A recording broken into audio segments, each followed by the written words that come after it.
January 10th. Thank you all for being here. I need a motion to excuse Dr. Cannon and Mr. Quarter. So moved. Second. All those in favor say aye. Aye. All right. Real quick, before we start, Donna, I'm gonna string it on you. You have an announcement about the sound system in here that's coming in? Yes, ma'am. Jared and Eric told me this morning that their IT department has ordered some wireless microphones.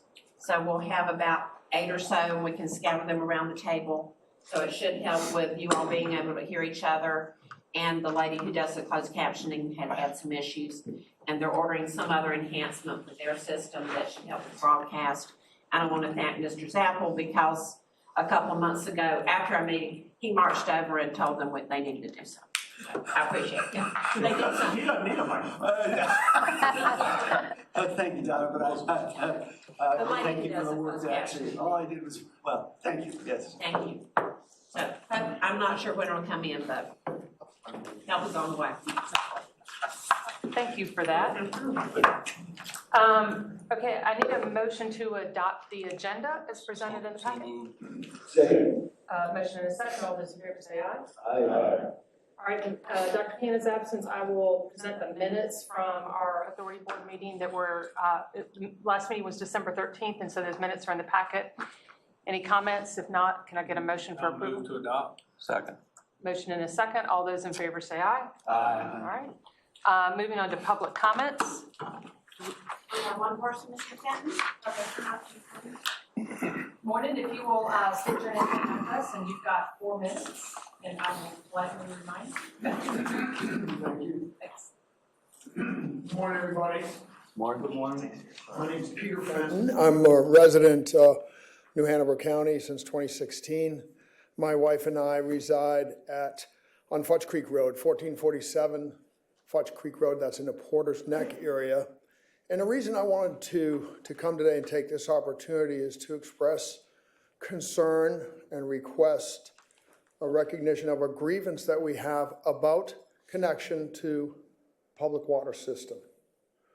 We are on a private well that has been identified as subject to PFAS contamination and received a letter of interest from CFPUA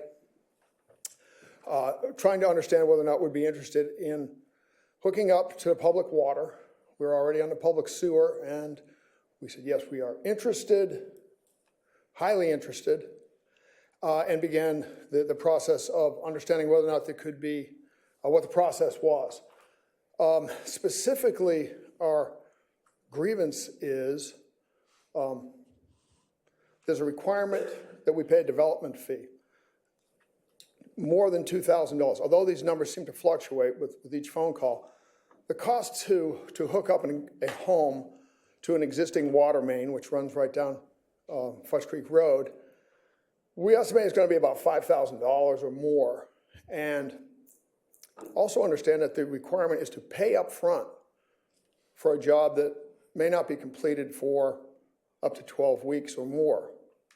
That seems unusual in this business environment to pay that kind of money up front for a service not received.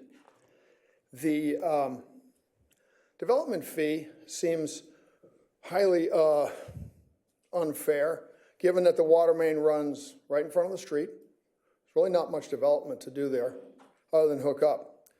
On the topic of hooking up, it seems that we were under the impression that as long as the water main was, or the water meter was positioned proximity to the existing well connection, that it could be done for a reasonable cost by a private plumber. We've since learned that that is not the case, must be done by one of 3 certified utility contractors. Also seems like, well, there's not much competition involved there if it's just, take the price. So it is with that we request consideration for potentially waiving the development fee and or the requirement for upfront cost and use of certified public utility or utility contractors. As you can imagine, the concern on water is not something anybody wants to recognize, but when you know that it's running through your house like veins, and the concern of health is primary. So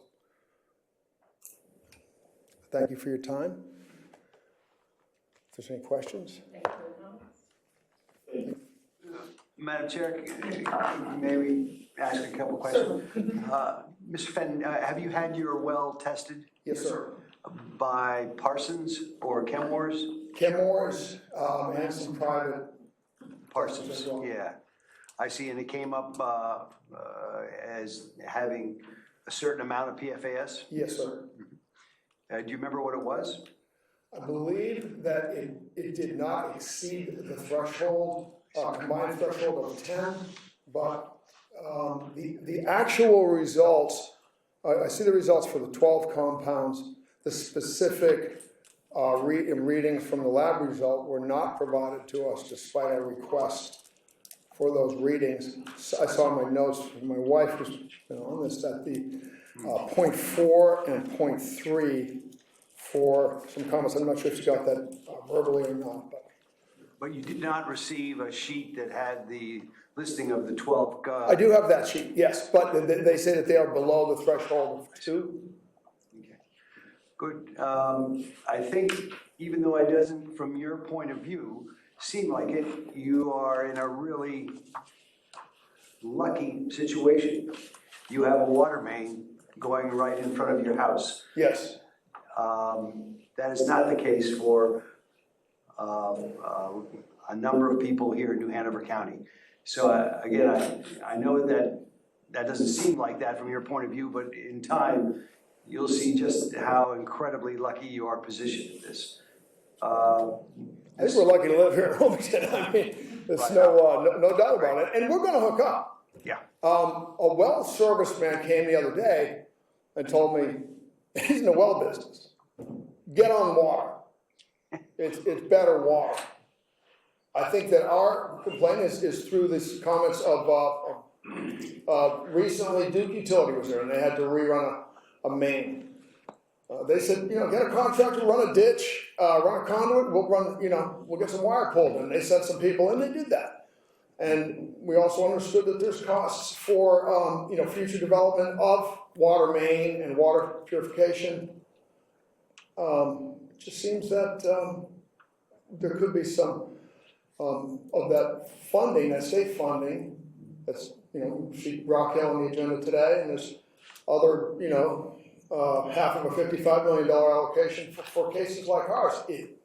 It reads to us. Maybe that's not the right perception, but it reads to us that there's been state money allocated to connect private well owners with contamination to use some of that funding for that.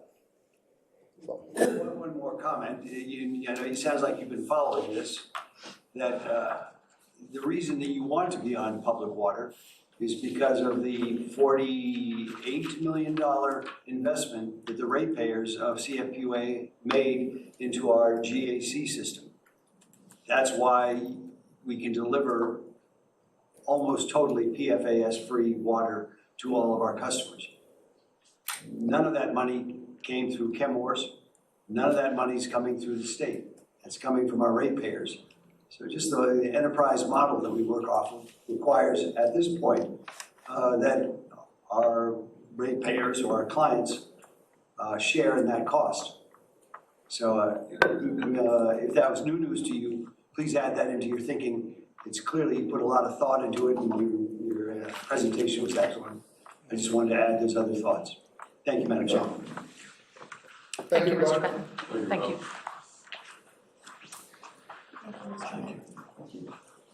That's okay. All right, thank you much. Moving on to our consent agenda, we've got 6 items. Any comments, questions? Yeah. Got one. Go ahead. Excuse me. On number 5 and 6, particularly page 43.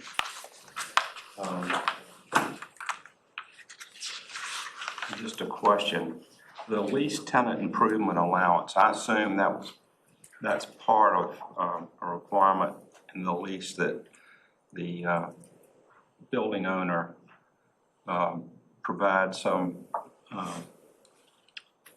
some funds to improve the additional space that we're leasing. Is that, that's where that comes from? What I would suggest is if it pleases the board, why don't you remove items 5 and 6 and approve your consent agenda if you like it the way it is. And then what we'll do is we'll ask staff to come up and answer those questions so you have time to go and get into greater detail. And then you, if you so choose, you can approve them separately. That's kind of our standard practice for addressing unknowns on the consent agenda. Would that be okay? Sure. Motion to approve 1 through 4 on the consent agenda. Second. Motion and a second. All those in favor of approving consent items 1 through 4, say aye. Aye. All right. Any opposed? I thought you said 4, 5, and 6. I'm sorry, sir. 5, just 5 and 6. Just 5 and 6. Okay, let's go ahead and now we'll review, we'll vote on number 5 separately. Do we want to have Julia, or since it's? If I could, I'd like to ask if, Julie, are you prepared to come speak on the topic? Thank you. Julie Peppercoff is our deputy CFO. So would you like to repeat your question, sir? Well, just that item that's shown as a lease tenant improvement allowance, is that money from the building owner, or is that funds from from our funds? It's from the building owner. It's from when we signed the original lease, it was in there. So we could do improvements to the building. The only question. So would you like to move approval of items 5 and 6? Yes, sir. So, sir. Motion and a second to approve items 5 and 6 on the consent agenda. All those in favor, do you have a question? All those in favor.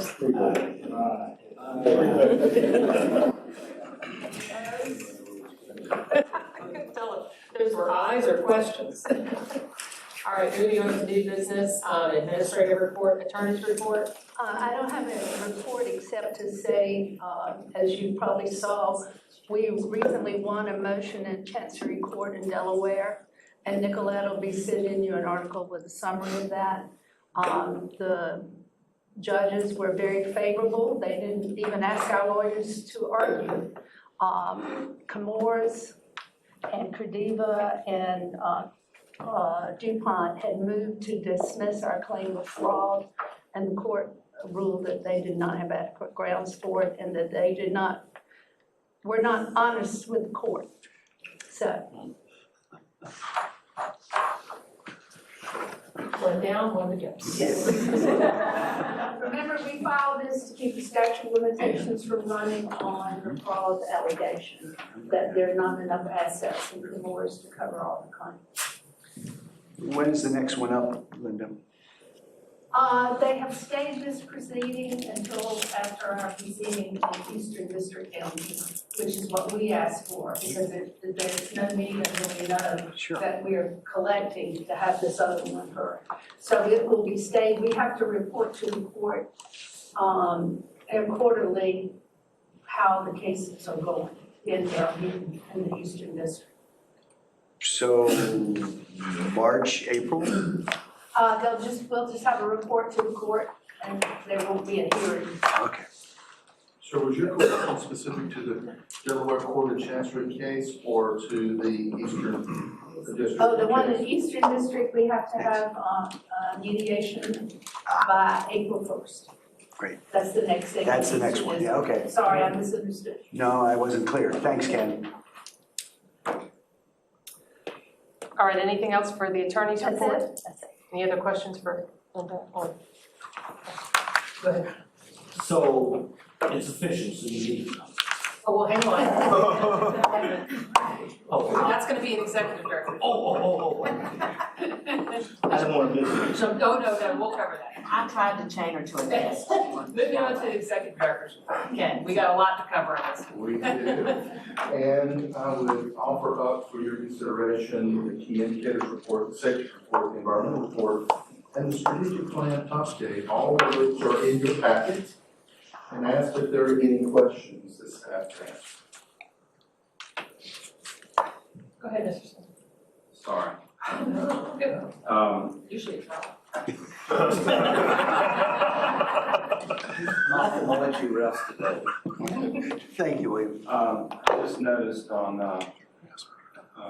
pages 64 and 65 that it shows that the big spike of the, excuse me, the peak day floods versus the average. I noticed that the peak day is a single day versus averages for the period.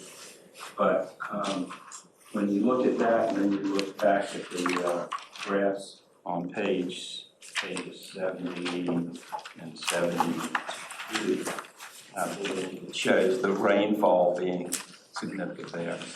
And it would seem that that spike is an indication of a continued, we still have continued I&I problems in the system. And it's like more so in the north side plant versus the south side plant, which is north side has the older, that's the older system, and that going to that plant, correct? I'll ask Carl to come up and give you his thoughts and insights on the cause and effect. But I think you have correctly identified in our mind cause and effect.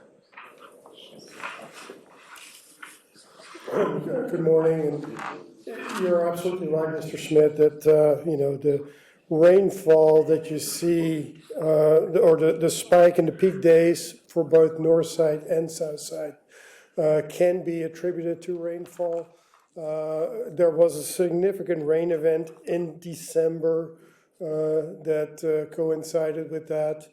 The north side plant seems to be more sensitive to that because of the downtown area with the older parts of our system. It's also very tidal influenced by the river, so we see a longer impact at the north side plant than at south side when we have these extreme heavy rain events. I will say, though, that we have been tracking our inflow and infiltration over a number of years, and with the great support from the board in funding our rehab and replacement program, these spikes have really decreased a lot over time. These were just very significant rain events. Thanks. I'll ask Carl to go a little bit in more depth at a future long-range planning committee meeting regarding the successful work that we've had with SSO abatement. So let's carry that to long-range planning, that'll be part of that. Got one more question. Going to page 79, the asset management master plan is now complete. Preparing a presentation for long-range planning. Does that project include addressing cybersecurity?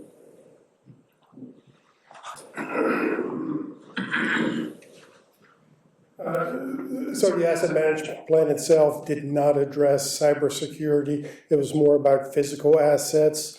Through our IT department, we do have a very comprehensive cybersecurity plan and an IT master plan that addresses those types of things. Might I suggest, if there's interest among the section of the board about cybersecurity activities, that we could bring to long-range planning a presentation update on those activities, and then it can come to the full board as a committee item for people to consider and review.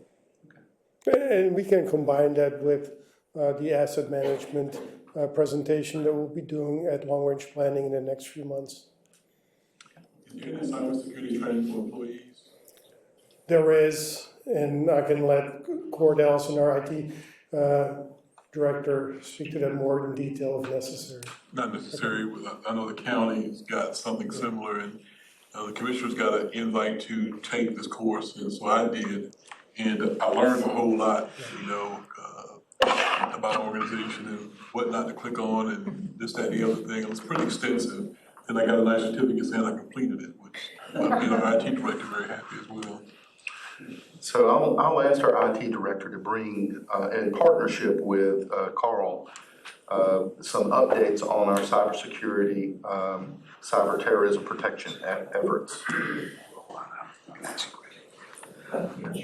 Under the strategic plan, subsection employee and leadership development, I see that the DE&I teams completed the request for the RFQ, and they had a bunch of submissions, and they've found one that they're a contract they want to move forward with. Does that contract come before the full board, or we already authorized you to accept that? You've already authorized me to accept it if it's within the bounds of the funding and within my authorization parameters, and it is within both. So I have already authorized that contract to be executed. And we can have regular updates through the HR committee on its progress. I'm sure, if we could go back to the cybersecurity, just want to touch on with Carl. Carl, do we have any equipment that is run remotely that could be susceptible to, I'm sure there's a better term, but to hacking, to take control of any of our equipment? With your permission, I'll pass that to our IT manager. Good morning. I'm assuming you're talking about specifically on the SCADA and the OT side? I guess there was an article, I'm sure you saw it, Court, I know, in this past week that was out there of what happened to a small wastewater or water treatment plant where, some of the chemicals that are put in on a regular basis are controlled electronically, and an Iranian hacker. It actually ended up being around 11 utilities in the U.S. That were compromised because of the specific make of PLC that was developed by Israel, and it was in response to the war that's going on over in that area of the world. So to answer your question, no, we do not. We do what's called air gap, where we basically segment off our operational side from our business side so that there is no direct internet connectivity into those assets. We also segment facility from facility. We also restrict USB access. So we do a number of things that I will be happy to present in our cybersecurity. Probably something we might want to do in closed session because we don't want to get into specifics of how we protect our assets. But yes, so we do not allow any direct remote control or internet-facing devices from our SCADA side. Thank you. Oh, go ahead. No, I just want to say thank you. Raises my comfort. We will do, I think from hearing the conversation around the table, with your consent, we'll do a closed session update on our activities at a future board meeting so you can understand. I can tell you that there are times when Gord and I don't sleep well at night, and then there are times where we sleep very well because of the activities of our HR, our IT department. So I've learned a lot from Cord, and we are targets. It's just a fact. And I've also seen how well that they've acted to protect us, and I think you should see that too.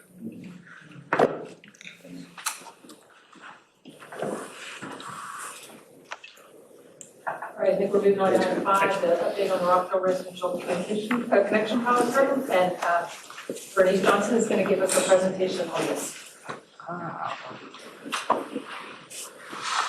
Good morning. Hope everybody's well this morning, fared through the storm well. So I'm excited to give an update on the Rock Hill area water connections and our partnership with New Hanover County. On December 10th, we opened our Rock Hill Water Station, which was very well attended by residents in the area. This was done at St. James AME Church. And as you can see from our pictures, we were able to provide the water station, and actually the county provided some complimentary bags to the residents. So it was a very well attended event. and we're excited to get the water station open. Some of the future plans that we have, we're working with the county to identify other potential sites throughout New Hanover County for other water stations. The Rock Hill Residential Connection Pilot Program, this is a map of the area. It includes Rock Hill Road as well as Chair Road as the main roads in the area. With the Rock Hill Connection Pilot Program, the county is working with CFPUA. We did an ILA and we'll call that just the program. The ILA includes both Rock Hill and Chair Road and adjacent properties on Rock Hill Road. The county has agreed to provide up to $500,000 to fund the water connections for residents in the Rock Hill community that rely on water for wells for drinking water. For residents to be eligible for the program, they had to meet all of the following qualifications. That included the home must be occupied by a residential occupation. The home must be currently on a private drinking well. It must be adjacent to the CFPUA water line as determined by CFPUA. All owners of the properties must sign an authorization to participate in the program, and all owners of the property must complete paperwork required to become a CFPUA customer and connect to the water system. With this paperwork, CFPUA has been available to assist residents with completion. Some of the outreach that CFPUA did for the pilot program, we mailed letters on November 2nd. The initial letter contained the information letter and the initial application to be approved for the program. We set up a dedicated phone number and email address to assist residents in the initial application. We did weekly coordination meetings with Janice Gaines to collect applications and program status updates. And I just must take time to, Ms. Gaines is not here today, but I want to give her accolades because without her outreach and her work in the community, we would not have been able to be as successful as we have. And she really worked and put a lot of dedication into this program.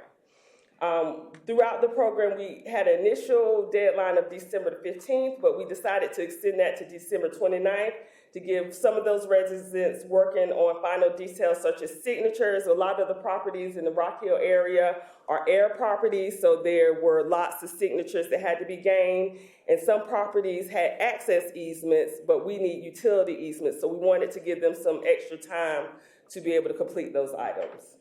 And during the week of December 18th, we did door-to-door in-person follow-ups for those people who had not yet responded. So we're happy to present that customer service received several applications and logged those applications. We worked with the CFPUA legal and CFPUA engineering to approve those applications. So I'm happy to report we have 23 approved applications out of a total of 43. 6 no responses. 5 were not eligible because either they were a vacant home or commercial property or they were already connected. 5 were not adjacent to a water main and 5 opted out. So we're very happy about these numbers. Yes? The 5 that opted out, was there a follow-up as to? Yes, they were developer owned, and so in speaking with that developer, he decided that he had the resources to connect on his own, so he really wanted the residents to be able to take a part of the opportunity. You're welcome. So some upcoming milestones. Approval letters were mailed to residents on December 22nd. That package included the CFPUA application for service as well as the right-of-way entry form. These 2 documents are mandatory for connection and participation in the program.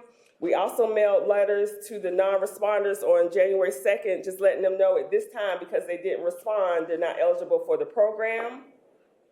On yesterday, we were due to have a community meeting, but because of the weather, we opted to postpone that. And postponing that, we reached out to the 23 approvals. I called each one of them and just let them know we don't want you out in the weather, but we will be there today from 4 to 6 signing people up. Those people that the 4 to 6 doesn't work today, we will be doing one-on-one follow-ups with them to get them connected. The engineering updates for the program, the bid package will go out in February of 2024, and we expect construction to begin in spring 2024. Any questions? If I might, I'd like to add some related information. First, I want to thank Gary Smith and Bernice for their hard work on this, and really appreciate the hand they've taken to try to work through these issues. I'd also share for these water stations, we received a generous donation from the Corning Foundation via Waterway NC to fund the first year of water bills associated with the first station. But we have yet to identify philanthropic sources for other water stations. So we're looking, and if you're aware of any sources, I encourage you to speak with me and staff after the meeting so we can pursue funding to pay for the water after we install the county-provided water stations. What's the approximate cost if we're speaking to philanthropic organizations? It's approximately $1,000 is what we're estimating. A year? A year. So that's our estimate. We'll, based off of what we've seen in our water stations, we'll see how accurate that is as time goes on. You will see also in the finance section a conversation around a contract with Kim Morris to connect folks. This is another piece of the puzzle, and you'll hear a presentation on that shortly. And then we hope in February we'll be prepared to bring to long-range planning a recommendation on how to spend the $18 million that this organization received to connect and extend water lines for these same purposes. So you're seeing all of this come together with the goal of maximizing these resources to the benefit of our community. Madam Chair, just one quick comment. Just wanted, Bernice, I'm just delighted to see you here presenting in front of the board. For those of you who are not in the building community, you may not know Bernice, but she is extremely well known. When you have a problem with permitting, you have a problem, anything with CFPUA, there's no last name, you just call Bernice. And she's been doing this for, well, I don't know, 15, 18 years, and certainly as long as I've been building. And I've had a telephone relationship with Bernice, as it does almost every builder in town. And I want to thank you for your continued service. I'm just delighted to see you being moved upstairs a little bit. Thank you, I appreciate that. I love working with the community. I am not the typical engineer. I am very outgoing and extroverted. So this is right up my alley. I just love working with customers and getting into the end goal of being able to connect. As a typical engineer. Most engineers I know are introverts, and I'm an extrovert. So, but thank you, I appreciate that. We're very lucky to have Professor Johnson on staff. In her free time, among other things, she's also an adjunct professor at District Union. And you the Zeta? Single Gamma Row, thank you.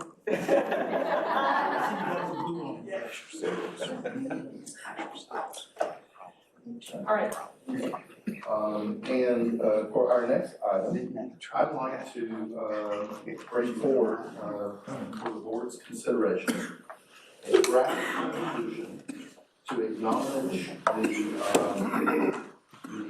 activities over this last calendar year of our delegation. As you are well aware, our North Carolina General Assembly delegation has acted on behalf of our customers at multiple levels.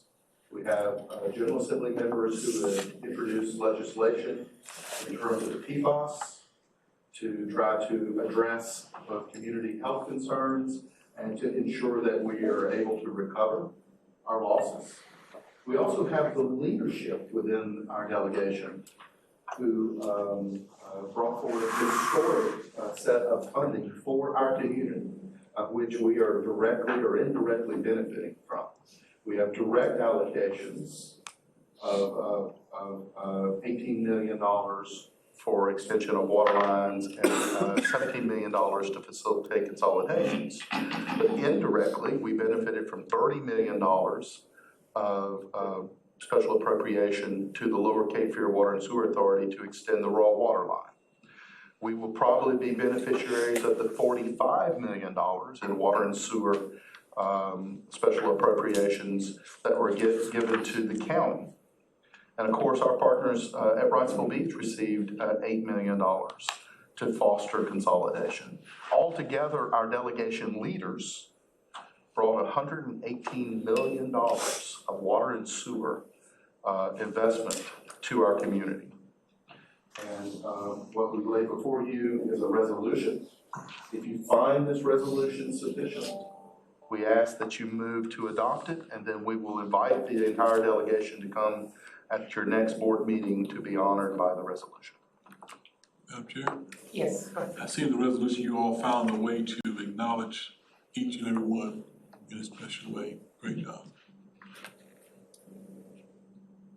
Any additional comments, questions on the resolution? So this is what we had discussed last month. If we approve it, we'll formally present it to we'll request the delegation's attendance at next month's meeting and formally present it to them. I move adoption. I'll second. Motion and a second. All those in favor say aye. Aye. Any opposed? All right, thank you, moving on. And lastly, let's drop the thing. I'm gonna take a point before Ken, but some of you might have seen the attorney position in the agenda packet. So Linda, after 15 years of service plus, has finally told us her retirement date is coming up soon. She's been telling us this for a while and we've ignored her. And so I think we're officially on that step. And so I just want to take a moment as the board. She's going to be here for the next board meeting at least. And then we'll see how far we convince her. But I'll let Ken kind of give the details, but we do want to thank you on behalf of the board. We'll do some other, fun things, but we appreciate the service. I don't think that the authority would be in the position we are without your service and guidance, and you've guided us very well over your tenure with the organization, and we do appreciate it. Thank you. I wasn't expecting that. No, it either. Thank you. I wasn't expecting this. It's because this group is such a wonderful group to work with. I came here for a year and it's been almost 15. So I have really enjoyed it. My confidence has always been in this board. I've noticed over the years I've worked with many boards as being the retired city attorney for Greensboro and an assistant there for over 30 years. But this board has always done what was best for its customers and for the citizens of Wilmington and New Hanover County. So it's been very easy to be your attorney. So thank you. Now into the. So I want to thank Linda for allowing me to stretch out for retirement a year and a half from the first time we talked about it. And we have been discussing together what this role should look like going forward. So coming from your executive director, I'm making the recommendation that you consider replacing your contract employee with a full-time dedicated position that is an attorney dedicated just to you as a board. We have funding in this year's budget for that purpose. We've identified the appropriate salary range. If you agree to add this full-time position, your HR director will lead a statewide search to bring forward candidates. We ask that those candidates be narrowed by some committee of this board. Otherwise, you may have to interview 12 or 13 or 14 people. We recommend, or I recommend, your executive committee, but you can also consider your HR committee or an ad hoc committee, whatever it is the pleasure of the board. Once we narrow that group, once that committee narrows that group to 3, 2, 4, whatever it is, we will have a special meeting called for the purpose of the board interviewing for its candidate. And once elected, you will then have a full-time attorney reporting to you, and that attorney will be autonomous within our organization. So all of our legal resources will report to the attorney. They will have their own budget, and they will essentially be a separate entity, very much like our sponsor agencies, the county and the city. So that's my recommendation to you, and I seek your feedback.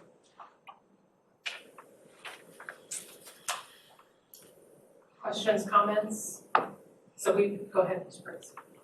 Can we statement that I made 2 years ago? Yes, sir.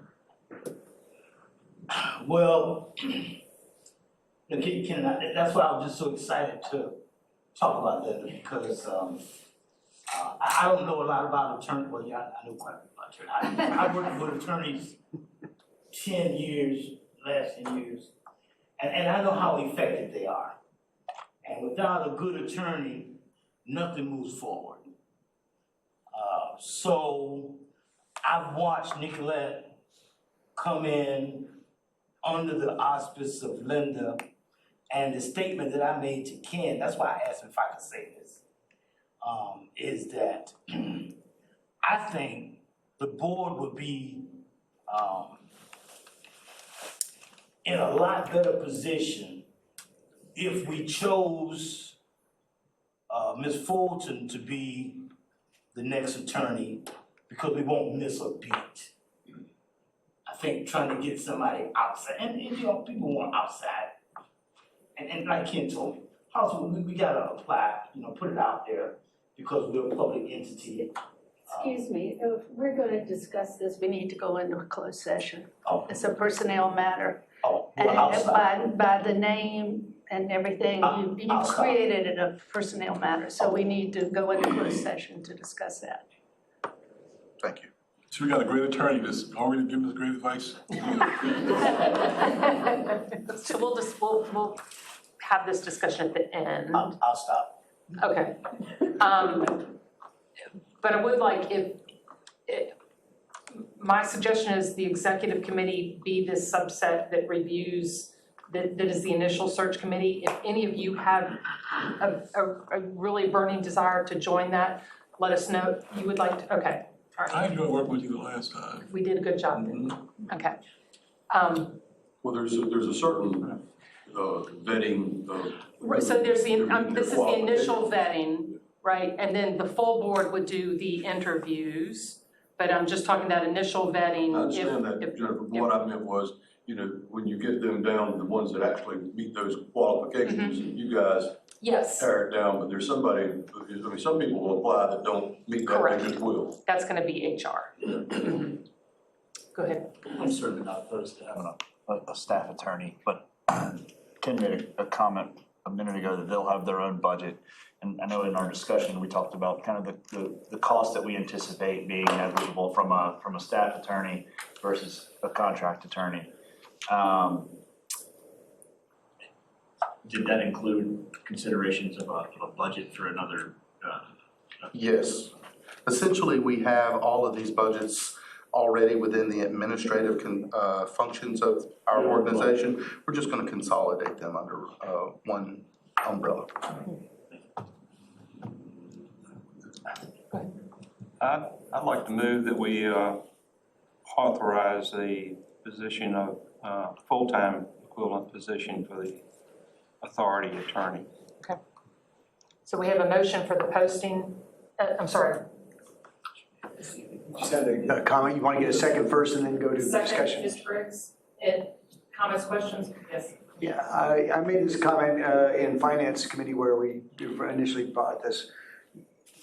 It's easy for me to wrap my head around it, but we're creating a legal department where we didn't have a legal department before.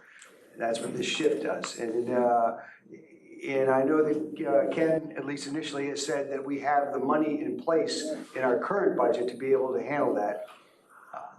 I'll just say, cautiously optimistic that that's correct. I've never seen the creation of another department without having some other resources coming in. So I think Luke's underlying thought there is we need to be really careful about that. Otherwise, we're going to have an added expense. And I don't even know where it is, what I'm talking about, but creating another department within our organization will have other costs associated with it, as opposed to using a contract. So why don't we, as part of the budget process, make sure that we have that, because the budget, we'll be doing the budget process for July. Let's make sure that we highlight that portion for the board's review. And if I can Okay. add to that, we would, prior to hiring an attorney, we would know the full cost. Yes. Yes. And then one more point, if I don't want to make the committee too large, but I'd like to have a city representative Okay. as well. Either, I'll let you arm wrestle. Sure, he'll win, but yeah. Do something competitive.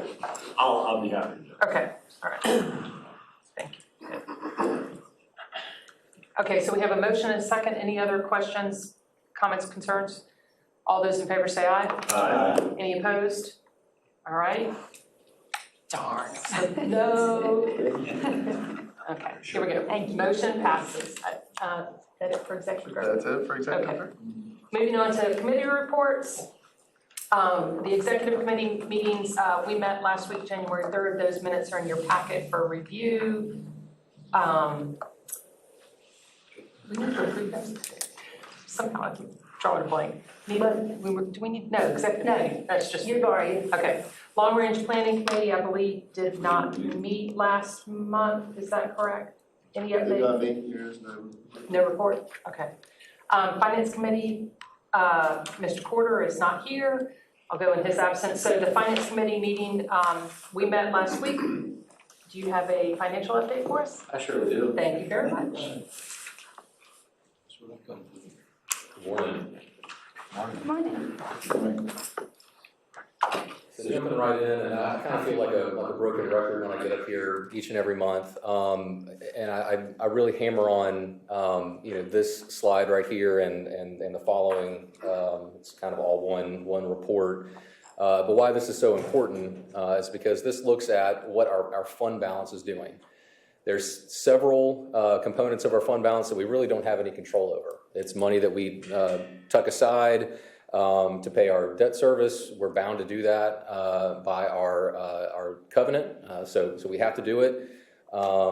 We have money that's set aside to pay our OPEB benefits for our retirees. So there's these different elements that we really don't have any control over. There's reserves that are set aside for different capital projects, most notably Southside. But the one that we do have the most control over is this unassigned fund balance piece, and our target is $50 million. This is really, I would caution everyone, to look at this unassigned fund balance as a savings account or as a piggy bank. What it really is an insurance policy. It's really a critical piece to our risk management strategy, right?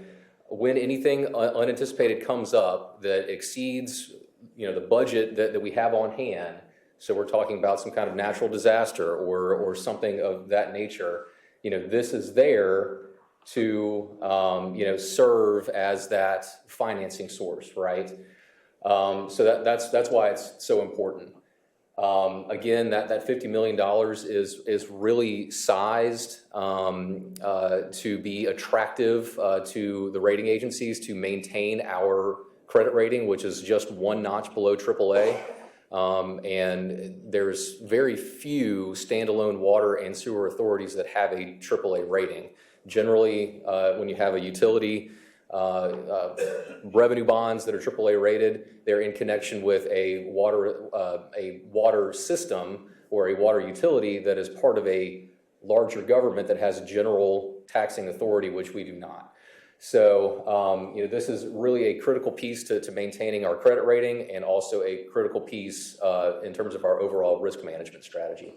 So just want to point out why this is so important. Next question. The OGC requires municipalities and governmental entities to have a certain percentage of their operating budget. Do we fall into that, or is this just something that we in our wisdom, decide to do. We don't fall under that. The LGC puts forward fund balance guidelines for general funds, for general purpose governments that do have that general taxing authority, and we are not. So we don't fall under that requirement. I believe that requirement is it 8%, I think, of the general fund budget? You could have 15 or 18, they start sending you national letters. But that is. That's right. And this well exceeds, right? So our operating budget for this year was about $110, $112 million. So we're at around 50%, a little under 50%. Now that number does fluctuate. Now you can see that it's $40.3 million at this point in the year. And that's just because we have expenditures and revenues, and the timing of those are not always in sync. We don't spend 1/12 of our budget every month. We don't receive 1/12 of our revenues that we budgeted each and every month. So we fully anticipate this at the end of the year to be at that $50 million level or above, meaning that we have a surplus and we have those procedures to designate those funds out to achieve savings for ratepayers going forward. But yeah, just kind of wanted to walk through that. So yeah, total fund balance, this is as of the end of November, is $87 million. We have this is that 1/6, 1/12 every month. We're putting aside 1/6 of the next interest payment on our revenue bonds, 1/12 of the next principal payment. So that builds up. And then when we pay that out, it goes down and then it builds back up. It's just this cycle. We did kind of detail out these three right here. This was Commissioner Zappel's request that we look at kind of a more detailed view of what our capital reserves were. So the total is about $18 million. You can see 17 million of that is set aside for Southside. And there's a couple of other smaller projects out here that we carry those reserves for. We still have some carry forwards from the FY23 budget. Those were goods and services that were requested, but were not delivered or won't be delivered until this fiscal year. So just a very small amount that we carried there, but that's really a claim on prior year revenues, AKA fund balance, right? We have our amounts here that are assigned for capital projects, about $18.5 million.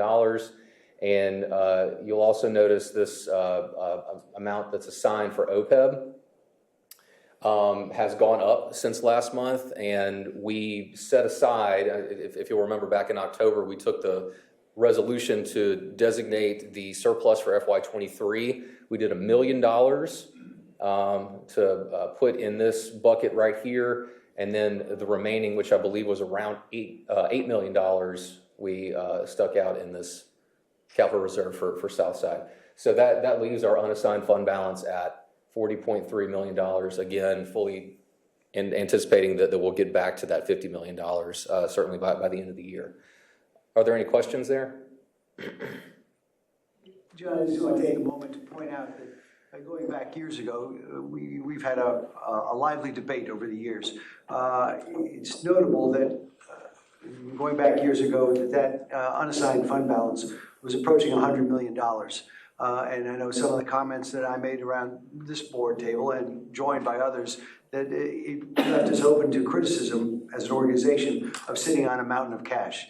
And the recommendation was, in jargon, let's get it back on the street. And you've done an excellent job of doing that and also of reassigning, so it's really clear. Anyone can pick up our financials now and see exactly where the money that we have is committed to. I just want to applaud you once again for making it easier for people like me who don't deal with this every day to understand exactly where our money is. But I think it also extends out to the general public as well. So good job. Sure. Thank you. I did want to also mention that it's that time of the year again. It's budget time. So our staff, budget staff, and all the departments have been working on submitting what their needs are for FY25. We anticipate bringing, I think, a presentation probably in March, Julia, or April. So let me just kind of tee off the conversation. We discussed last year about the elephant in the room, which is Southside. It's a huge project, $250 million. It's probably going to end up being a little more than that. We talked about deliberately raising rates over a number of years. What we would do is, in that time, is we would spin off monies into the capital reserve that would lower the amount that we ultimately had to issue. Also, it extended out the time frame for when we would have to issue. Okay. Once we get there, we land at a perfect place where we're achieving our level of coverage once that debt service kicks in, 1.6, 1.8, something like that. So we're still on that track. We always want to beat that. So we talked about 4.6% increases in the average residential monthly bill. We did that for this year, and so we still have 4 years left, at least according to the model, or last year's version of the model. So since that time, there's been a couple of things that have changed. We've gotten a $35 million clean water loan for the Southside project. That's going to impact that a little bit to the good. We also have some other things. We had some kind of a legal update this year where there's a restriction on the number of assumed gallons per day per bedroom, which affects the SDC, or at least we think it will affect the SDC. So we talked about raising the SDCs over a 3-year period. We had that study this past year, that new analysis, and we were going to ramp those up over 3 years. We're at about that level this year. So that remaining 2 years that we talked about last budget cycle is probably not going to come to fruition. We're also seeing a little bit of lag in terms of the number of, or the growth in the number of customers expressed in terms of ERUs. Not really sure why that's happening. But we can see it this year. We're kind of lagging a little bit on revenues, and it's for that very reason that the growth in customers is not occurring exactly to the level that we thought it would. So long story short, there's a number of variables that have changed since last budget year. We had broadcast that 4.6%, over the next 5 years. We've already done 1 year, so 4 years. We always want to beat that. So that's the position that we're in right now, and we'll be bringing something to you in March or April. So I was looking around the room with some of those explanations. I want to kind of repeat at least 2 of the things that John shared in terms of variables with a little bit different language. One, whenever we get special appropriations or very favorable loan conditions, that is a variable that is good for rates. Means that it's a downward pressure on rates. When we lose revenue, and in House Bill 600, there was a change to a variable inside of the system development charge, essentially. And it looks like we may not be able to justify increases to the rate projected in 3 years. We may have reached that maximum this year. We still got some work to do. But those are revenues that we were anticipating that we probably won't get. That is an upward pressure on future rates. So this is a dynamic formula. And we're working all the numbers, and we'll bring back to you where we think it will land, always, always, always with the goal of meeting what we said we thought we needed or better. That's our goal. Ken, is this a part of the recalculation of the, essentially the low flow appliances, the per bedroom calculations we use? I'm not really sure where that, support for that legislative change came from. Word on the street, it was the development community over in Brunswick County is kind of what I have heard. We do not know. We don't know. We do not know. And it is our understanding that our legislature, our General Assembly has decided that they were going to modify the allowable recognized water use per home on the sewer side. And there's been a debate about what that is. It is codified in administrative code. It has now been corrected by the General Assembly. That variable has knock-on effects, one of which is it will now flatten the trajectory of revenues that we had projected over the 3 years.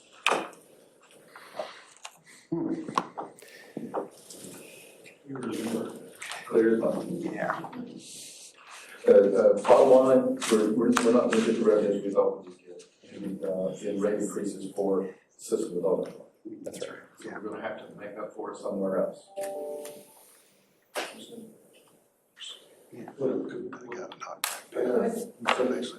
Any community, only your new Hunter County.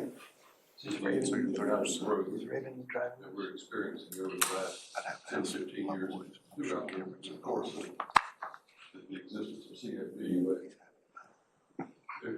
There's never been a downturn, few exceptions on this, on all sides. We've always experienced tremendous growth. And it's a little confusing to me, and maybe just me, as to why we have this situation. I mean, with growth, they're all, lots of new customers.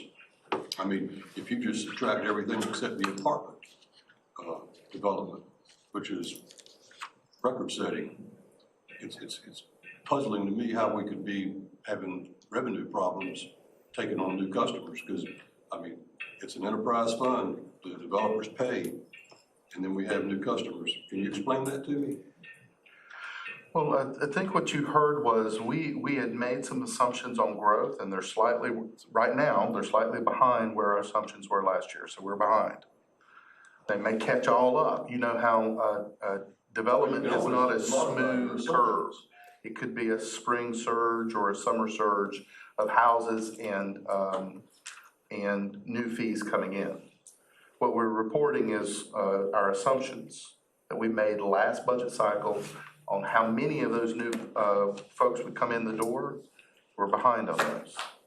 The other thing we're reporting is we had an assumption on about what we could charge for system development fees. And I think this board wisely decided to implement that over a 3-year period, basically ease it up. Well, the General Assembly changed the way we can calculate that. So instead of a gradual 3-year increase, we're probably going to be capped. Or we're going to be close to what increase you approved last year. Well, we were counting on additional revenue in year 2 and 3 that is not going to be coming from those increases, because we're not going to be able to increase it. There's a gap. Charlie, you're exactly right. You know, we will be looking at modifying those assumptions, but the pressure that modification is going to have is an upward pressure on that 4.6% over the next 5 years or 4 years now. So you're exactly right. I understand the SEC change, but I guess maybe I'm perplexed. Charlie too is, I mean, we know we're growing, so this is not an indicator that there is no growth, right? We're not growing as fast as we assumed in the budget for this year. Okay, all right, that's interesting. What rate did we? I think it was about a 2.33% increase in the number of equivalent residential units. So roughly a 2.33% increase in customers. Yeah, benchmark on probably previous year. That's exactly right, what we've been saying. And do we know what, or do you have any idea what you're seeing? Less than 2.3 right now. In terms of the percentage so far, well, we're not all the way through the year. I haven't looked at annualizing, what, or kind of extrapolating out, for the rest of the year and what that percentage would be. I just know that we're lagging, and I'm trying to think. We're at 30%. SDCs right now are at 30% when we should be at 50% of what we budgeted. Well, so there's two different things. So growth in customers affects two things, right? It's going to be new customers that are paying retail rates, and it's also going to be new customers connecting that pay the SDC. So sorry, that's probably where some of the confusion's coming from. But yeah, that growth affects two things. So I mean, in terms of retail rates is what I'm talking about. We're just a little bit behind. And I do have those numbers, and I can provide those to, and that actually brings up another point. I am looking at modifying completely on a wholesale basis this entire report to something that's a little more comprehensive. I've been battling with it for a long time to get enough detail in there with, but at the same time being concise and being pithy and all those types of things. And it's just tough to kind of find that balance.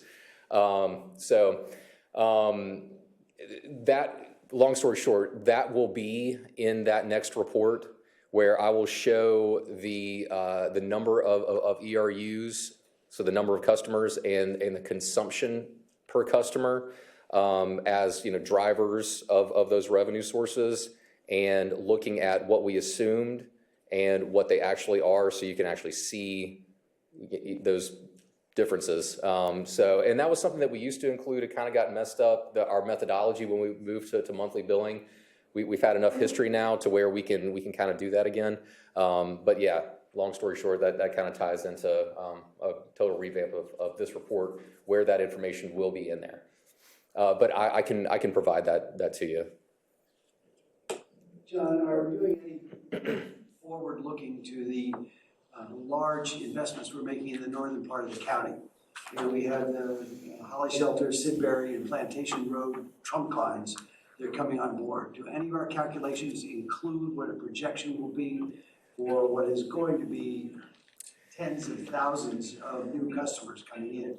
No, it's one of the principles in the model is a kind of a conservative approach, and I'd rather not count the chickens before they've hatched. To a certain extent. We have considered, or I have considered, at least for this next budget cycle, meeting with some of the people at the county, like Rebecca, to kind of get her thoughts.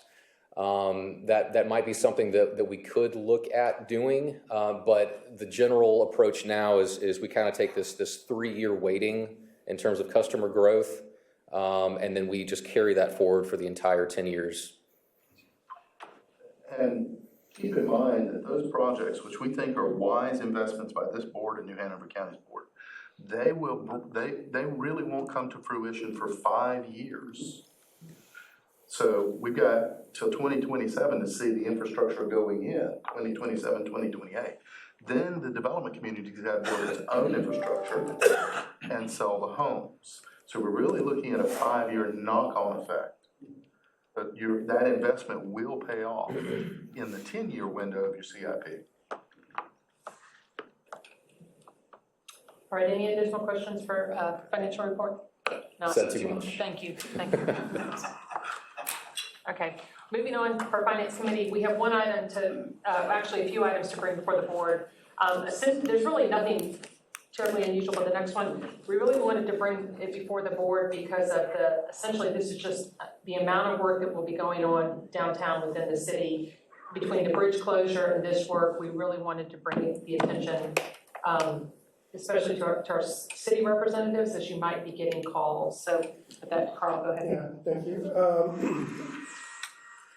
The next project in your agenda is a $2.45 million construction contract with A.C. Schultes for work that we're doing in conjunction with the city on Grace and Chestnut. CFPUA will go in and replace or rehabilitate water and sewer lines before the city will repave the street, so we don't have to come back later and tear up brand new pavement. It is about a 1-year project for Grace and Chestnut. We've coordinated very closely with the city. Major corridors, Grace is kind of outbound, Chestnut is inbound. The project is set up to only do one street at a time, such that not both of them are impacted at the same time. We've set specific deadlines within the contract for the contractor to adhere to, and coordinating with the city when they can start paving. And then there's a little other item that came up in finance, which was, what about the work that we're doing on Fifth Avenue, which will also kind of get fairly close to that. Fifth Avenue has already been bid and awarded. It's a 2-year project versus Grace and Chestnut being a 1-year project. And the Fifth Avenue project will start all the way at the end at Greenfield and work its way back towards Market. So by the time we get closer to the Market, I think Grace and Chestnut will be done. This is great news. It happens as we're getting ready to ramp up Project Grace. And so it'll be great to have something nice and new in terms of paved roads down there when this whole thing is complete and done. So, and a great water line installed as well. So, yes, sir. Good forward thinking. Carl, I get a lot of calls and questions about Chestnut Street specifically, because it floods right there. I mean, today it was terrible, but I mean, a normal rain, it's flooded, and I understand that it's because, and I'm asking, I guess, you for some confirmation here, and this is why we're going to be doing these improvements. But a lot of the piping is original. There's roots growing through it, and so the water just simply can't flow through the drain, through the storm drains. Is that something? Yeah, so the city will be addressing the stormwater piping at the same time. And that's why there's a partnership like this with construction coordination to do the underground utilities at once, and then, ahead of any kind of paving. So it looks like a nice new project at the end. Great. All right, I need a motion and a second to approve this item. Approval of the contract and authorization. Motion is Directed to execute it. second. All those in favor say aye. Aye. Any opposed? All right. The next item is both I believe, a resolution and a contract. Nicolette, if you'd like to present this, please.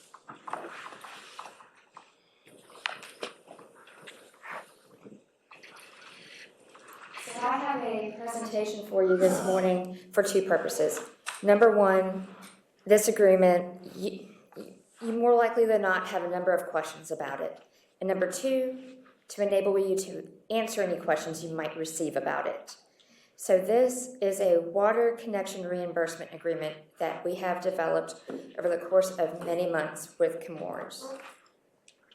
So the history.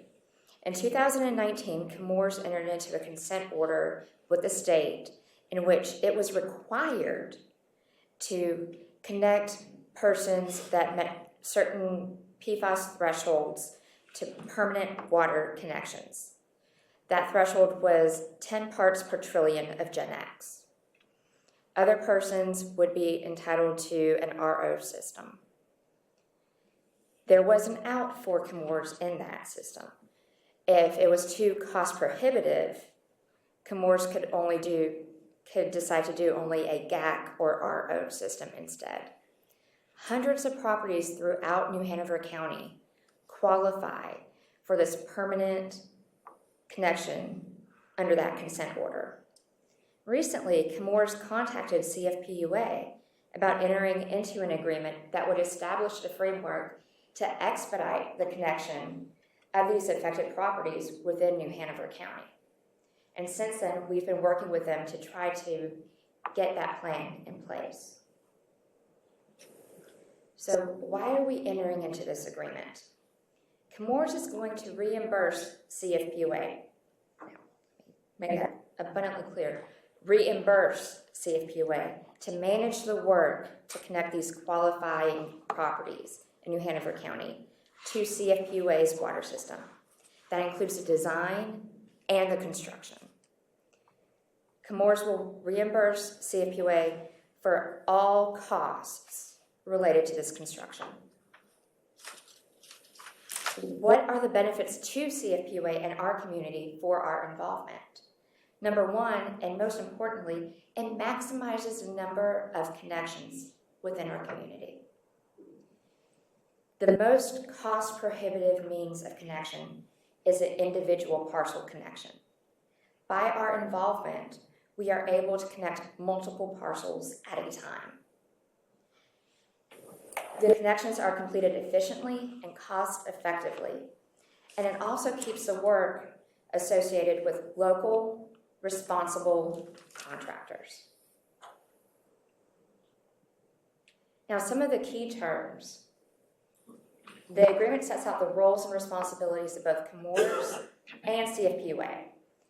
The agreement's for a 5-year period, and if the project needs to, we can continue it on even further.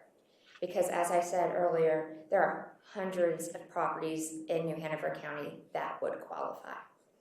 The estimated cost, again, this is for budgeting purposes for the pre-audit certification required under the state, for the first 100 properties is $2 million. That amount can be increased as the project progresses. It includes both the public water connection and the private water connection to the house. CFPUA will work with Chemours to help develop the list of properties for the project. So the properties that are adjacent to CFPUA infrastructure, and Chemours will provide us with those properties that have sampled within that threshold. Engineering and construction will be managed by us, funded by Chemours, on a reimbursement basis. But any contract will be advertised, awarded, and entered into as a CFPUA contract. We will be in charge of all of the contracts to ensure that they are, as I stated, those responsible contractors that CFPUA deals with on a frequent basis. Chemours will be responsible for all actual costs, authority fees, and in addition, a 4% management fee. And of particular import, this agreement cannot be used in the pending litigation between Chemours and CFPUA. So some key financial terms. The agreement will be funded by Chemours on a reimbursement basis. So the reimbursement will be upon CFPUA providing Chemours an invoice and payment 60 days thereafter. Actual costs include engineering costs, construction for both public and private water connections, any necessary permits, easements, licenses, the work that's necessary to get the construction done and completed, and authority fees. So those are the fees that are under our rate and fee schedule: system development charges, new account fees, inspections, meter set fees, and capacity cost recovery fees. All of those are included within what Chemours has to pay.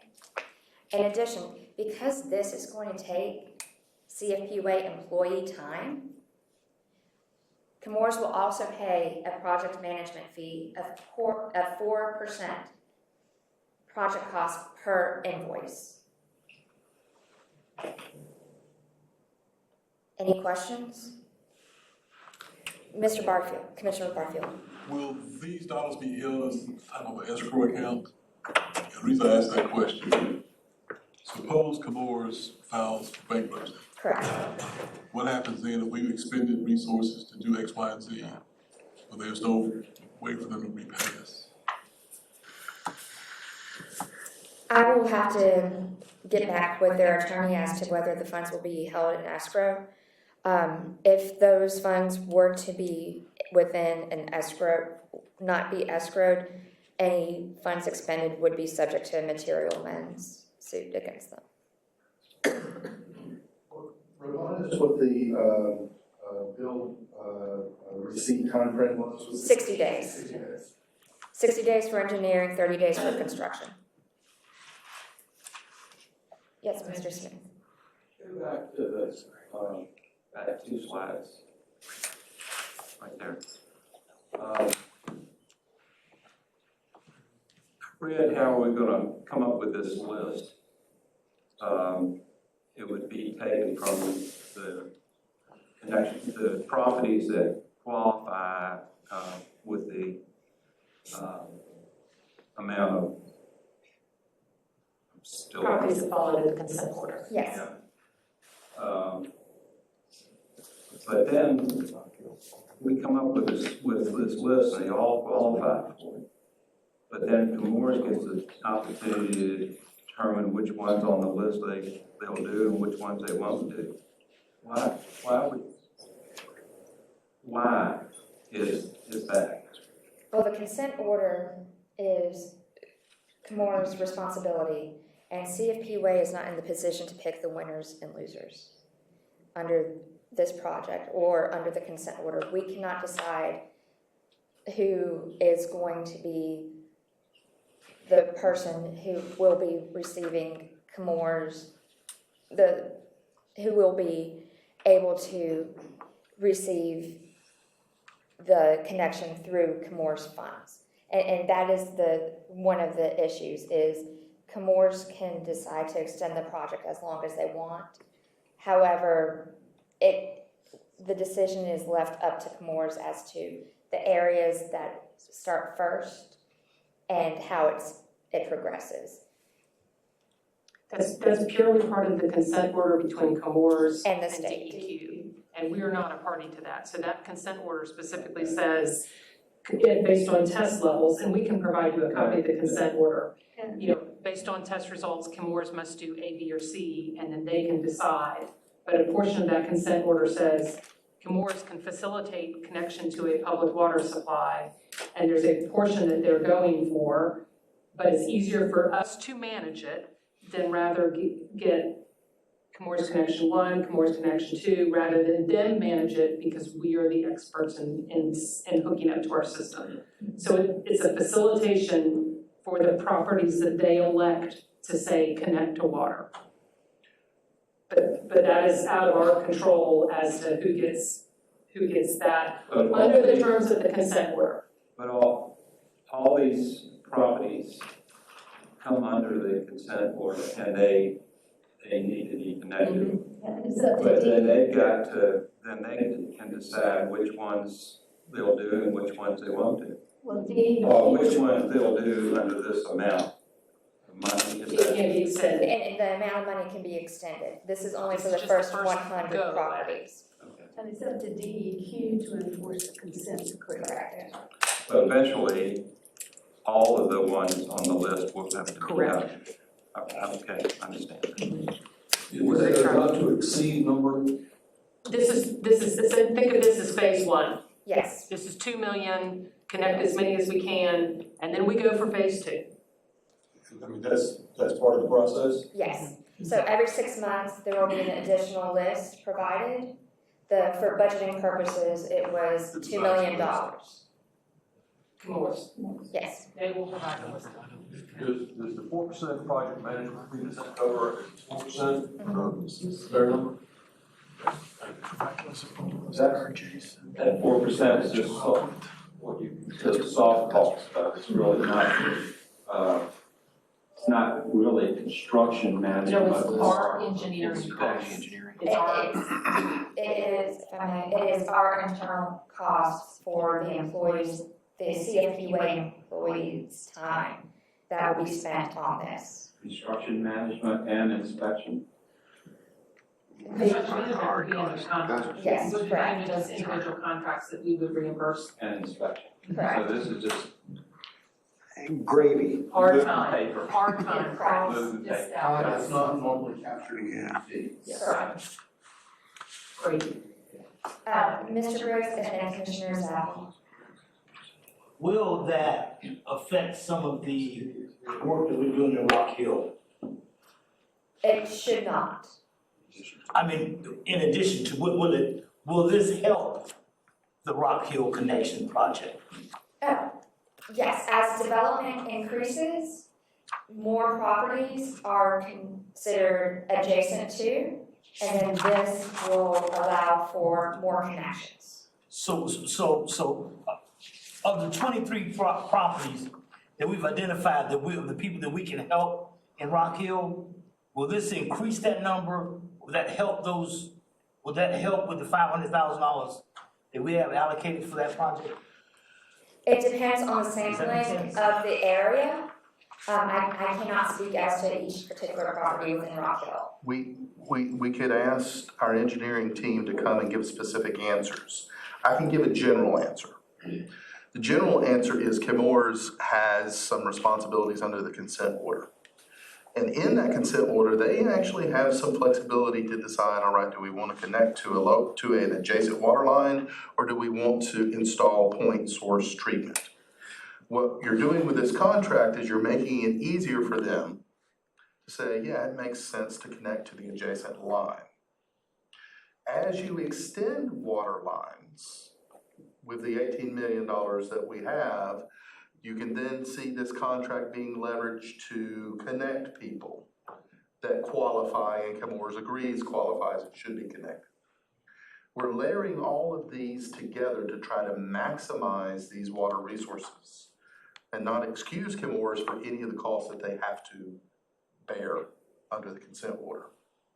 So we're going to make sure Chemours' costs are revenues are maximized, the county's revenues are maximized, and the $18 million you have are maximized. And we have an engineering team that are figuring out, all right, should this be a Chemours funded project, a county funded project, or will it fall under the 18 million? Yeah, William, I just wanted to piggyback on your comments about the consent order. Going back in history, you had no reason to know. You don't realize how smart you are in kind of digging into this.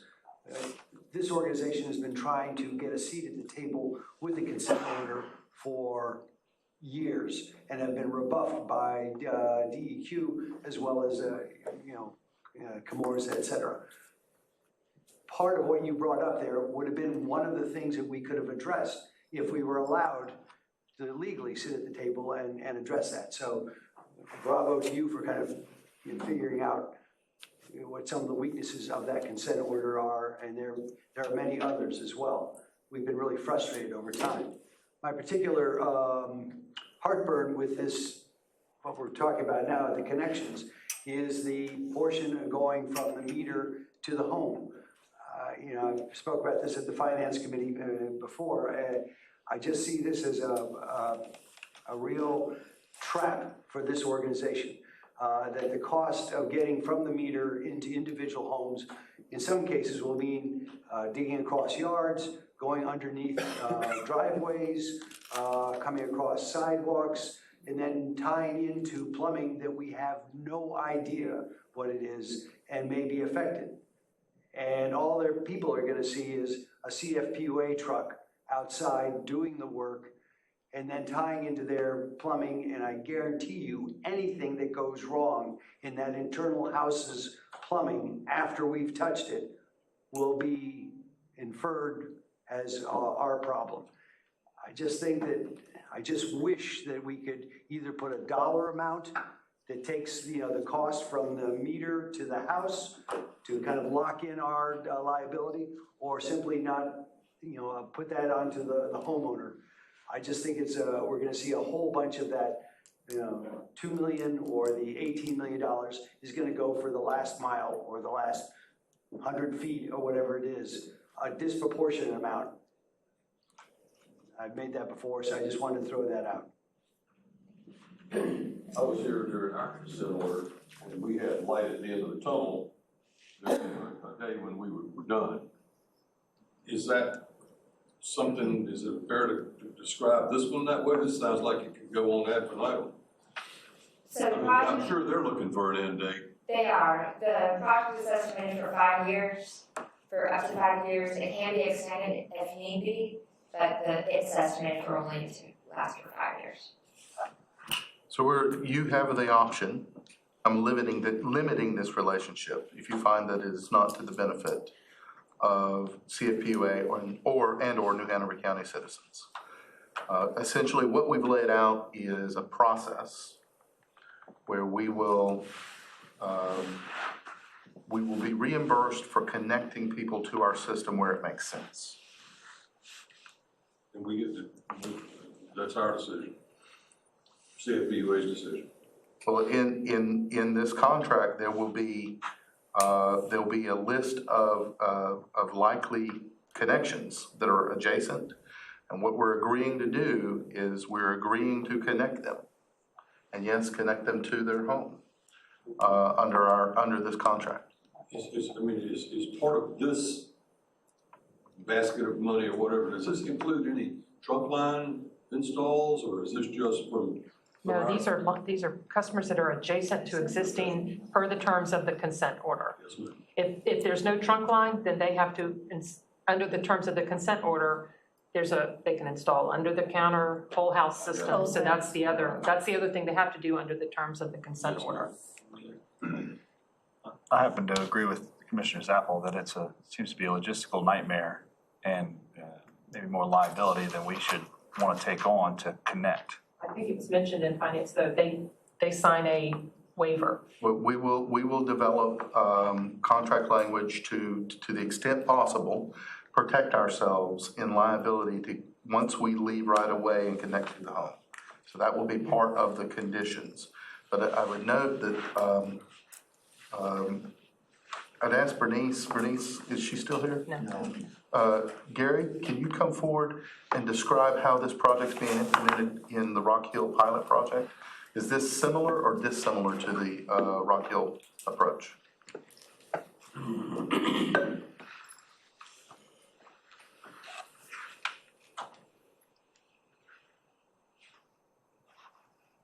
So we've established a project team for Rock Hill and for these Moores connections, and for the connections that are being contemplated by New Hanover County across the county. You know, Rock Hill is just a pilot.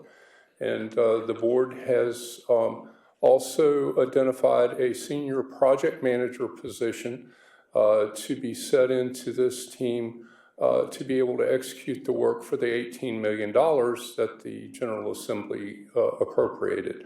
All of these projects are similar because they make us, water services are us. And we have developed standard specifications. We've just developed a methodology. The water services, to your point, Commissioner Zappel, on the public side are being bid lump sum, where we are identifying the specific address so the contractor can construct it all in. The water services on the private side are being bid by the linear foot, to where the contractor is lump summing all in on the linear feet. And we will have rights of entry forms signed by the homeowner prior to entering. And Rock Hill is the tip of the spear, and then this follows. In Rock Hill, of the 22 residences which have been identified, none of them have PFAS contamination from Chemours that exceeds those limits in the consent order. There are about 3 highly significant and areas of contamination in Rock Hill that would require a water main extension for Chemours to be able to, meet their agreements under the consent order by connecting. They also have the option in those locations. I'm not sure if it's by RO or whole house granular activated carbon. So Rock Hill is sort of a different thing from this, but the design and the project layout and project concept is very similar. I'm sorry to interrupt you. Will the Rock Hill project contain private side? Absolutely. Rock Hill contains private side. Everything funded by the county contains private side. Chemours contains private side, and we all have right of entry to get in there with proper notification and such. It's just necessary. Thank you, Gary. So I understand the concerns that are laid out at the table. The The way we have structured these, and if we need to revisit it, this is the perfect time to have a conversation, is for the county-funded projects, there is a public side and a private side component. And we've negotiated this agreement with Chemours to align with that structure. And then in February, your long-range planning committee will be offered some options to spend the $18 million. And there'll be an opportunity to discuss, do you want to spend any of that $18 million on the private side? So we already have a contract or a process underway to do private side connections. And this would align with that. Quick question, Gary. I'm sorry, we might upon you. What happens when the water line from the meter to the house happens in a slab house construction situation? Will we be connecting all the way through the slab, or would we connect it to the water line prior to the slab? Commissioner, we are connecting at the well. So we take our service line to the well and simply replace the well as the supply. I see. That's clever. Good. Thank you, sir. Thank you. Yes. Just to clarify, private side work will be done by an independent contractor and not by our forces. It will be bid. A licensed utility contractor would be required to be the prime, and they may have a plumbing license to where they can install it, or they may install it themselves. It will not be by CFPUA forces. All right, I think hopefully we've answered everybody's questions. So we have a motion, or we have an agenda item on the table to approve a water connection reimbursement agreement as presented by the attorney to the board. I'll take a motion for approval. So moved. Motion and a second. All those in favor say aye. Aye. Any opposed? All right, that's the reimbursement agreement. And then I believe we also have the ordinance that goes along with that.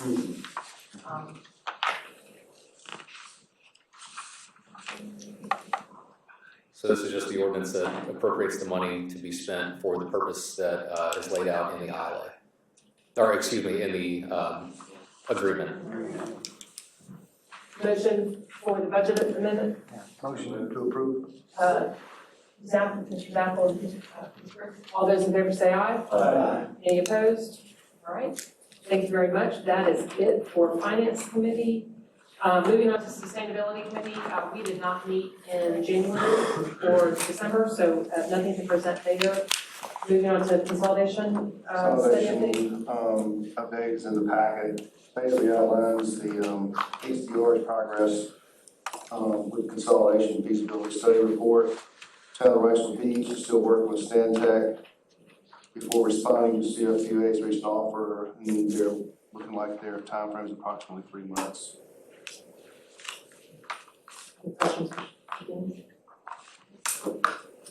Okay, moving on to old business. Any old business to come before the board? Communication committee, I mean, we never.